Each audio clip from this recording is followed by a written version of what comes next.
Joe Biden sous le coup d'une enquête d'un procureur spécial après la nouvelle découverte de documents classifiés à son domicile. Les combats continuent de faire rage à Soledar et Bakhmout dans l'est de l'Ukraine. Après plusieurs revers, le Kremlin espère renouer avec la victoire. Premier tour de l'élection présidentielle en République tchèque. 8 candidats sont en lice, mais 3 se détachent déjà dans les sondages pour remplacer Miloš Zeman.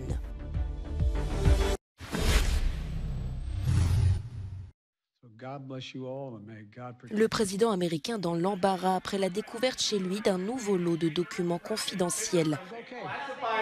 Face à la question franche d'un journaliste de la chaîne Fox News, Joe Biden est apparu sur la défensive. Laissez-moi avoir la chance de parler de tout cela bientôt, si Dieu le veut. Mais comme je l'ai dit plus tôt cette semaine, ma Corvette est dans un garage fermé. Ok, donc ce n'est pas comme si ma voiture était garée dans la rue. Joe Biden a aussi soutenu qu'il coopérait pleinement avec les enquêteurs, histoire de se différencier de son prédécesseur, lui aussi sous le coup d'une enquête pour la conservation de documents classifiés. Regardez le président Joe Biden. Il n'était pas président, il était vice-président. Il a gardé des documents dans différents endroits à l'extérieur. A-t-il utilisé le ministère de la Justice pour faire une descente chez le président Trump? Pensez-vous que c'était juste? Il savait que cela arriverait au président Biden avant l'élection, mais ils l'ont caché au public américain? Le ministère américain de la Justice a nommé un procureur spécial pour enquêter sur cet incident. Mais le Parti des Républicains, qui contrôle la Chambre des représentants depuis peu, promet de suivre l'affaire de très près. La Maison-Blanche et les avocats de Joe Biden tentent de limiter les dégâts.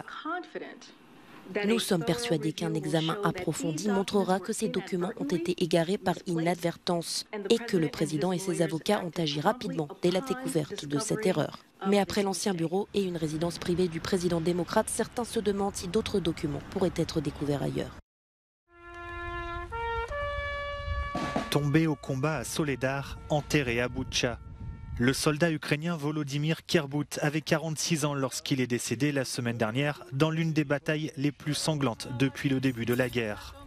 Après avoir servi dans la police durant 25 ans, il avait décidé de s'engager volontairement dans l'armée au moment de l'invasion russe. Ses proches lui ont rendu un dernier hommage.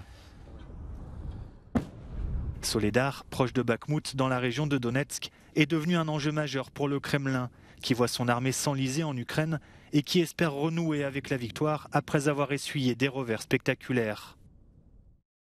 Sur ces images satellites, les dégâts sont bien visibles dans les deux villes voisines, pilonnées sans relâche par les forces russes.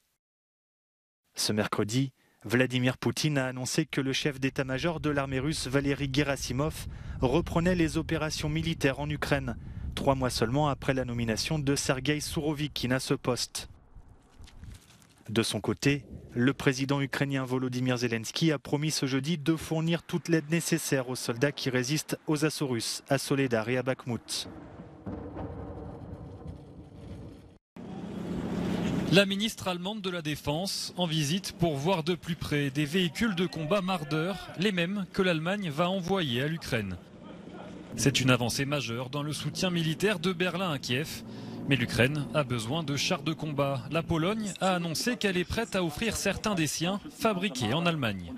Le gouvernement allemand ne voulait pas être le premier à livrer des chars par peur de l'escalade. Nous nous adaptons maintenant à cette nouvelle situation en livrant des blindés Marder. Et je crois que c'est la bonne approche. Ne rien exclure, mais toujours peser le pour et le contre de ce que nous voulons accomplir et toujours garder un œil sur la coordination avec les partenaires internationaux, avec nos alliés. Le président polonais a confirmé ce projet de livraison par Varsovie après une rencontre avec le président ukrainien à Lviv. Mais l'Allemagne a un rôle clé dans cette proposition. Les chars Léopard 2 étant de production allemande, leur livraison doit être approuvée par Berlin. Il y a quelques mois, le gouvernement allemand avait refusé l'envoi vers l'Ukraine d'un système de défense patriote attribué à la Pologne. De son côté, Kiev réclame quelques 300 chars de combat pour mener à bien sa contre-offensive face aux forces russes. La Suède assume désormais la présidence tournante du Conseil de l'Union européenne pour les 6 prochains mois. Comme le veut la tradition, le Premier ministre suédois, Ulf Kristersson, et son gouvernement ont invité tous les commissaires européens lors d'une réunion inaugurative. Cette rencontre au sommet s'est tenue dans un hôtel tout en glace près de Kiruna, la ville la plus septentrionale de Suède, une ville entourée d'une nature magnifique mais qui reste à la pointe de l'innovation, de la recherche spatiale et de la transition écologique.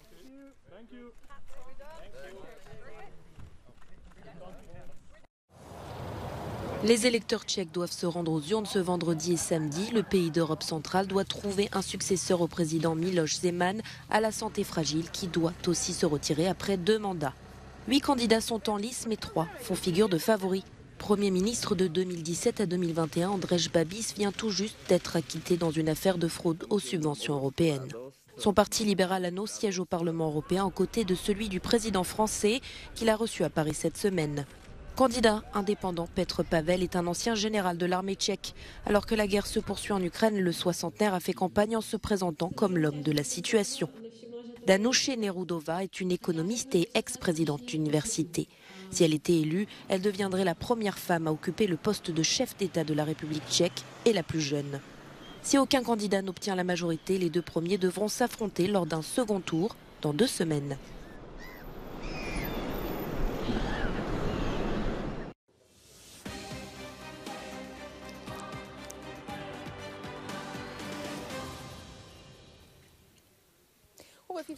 Plus de 50 chefs d'État et de gouvernement, 19 gouverneurs de banques centrales, 30 ministres du commerce et autant de ministres des Affaires étrangères, sans oublier les dirigeants des Nations Unies, du Fonds monétaire international et de l'Organisation mondiale du commerce. Tous sont attendus en Suisse pour le grand retour du sommet de Davos du 16 au 20 janvier prochain. Cette année, la participation des entreprises à Davos sera la plus élevée jamais enregistrée, avec plus de 1500 dirigeants inscrits dans 700 organisations, selon les organisateurs. Ils seront tous de retour dans la station de Davos après 2 années d'annulation dues à la pandémie de coronavirus et à l'exceptionnelle réunion de printemps en mai dernier. Mais quel est l'intérêt de ce rassemblement ? Cette réunion a toujours été critiquée comme étant le sommet des élites.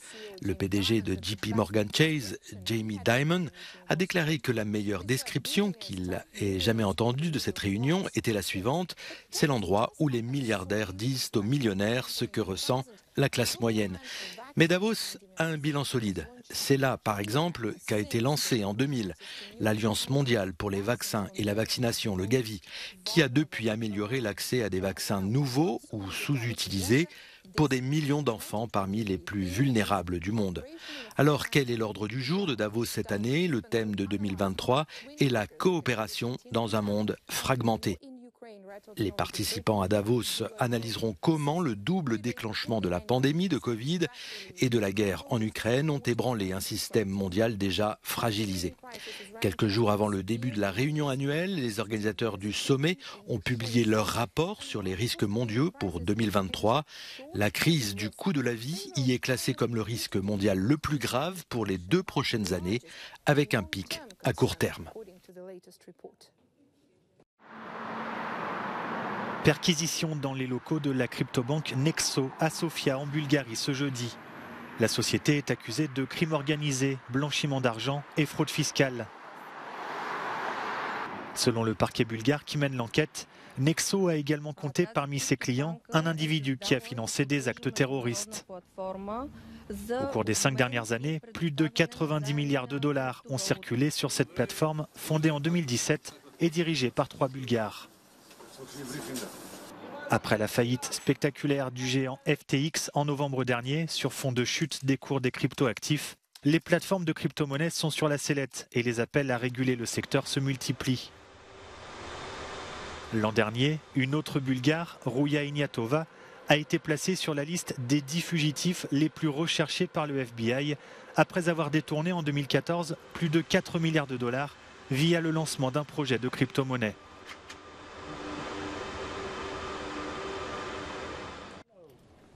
Le musée géologique de Boxtel aux Pays-Bas a fait scanner 33 œufs de dinosaures dans un hôpital de la région.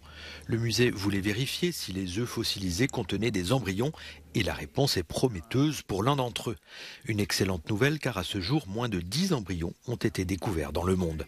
Le musée de Boxtel souhaite utiliser ce spécimen pour étudier comment le dinosaure a pu se développer dans sa coquille. Mais l'œuf devra être transporté en Suisse pour y subir de nouvelles analyses.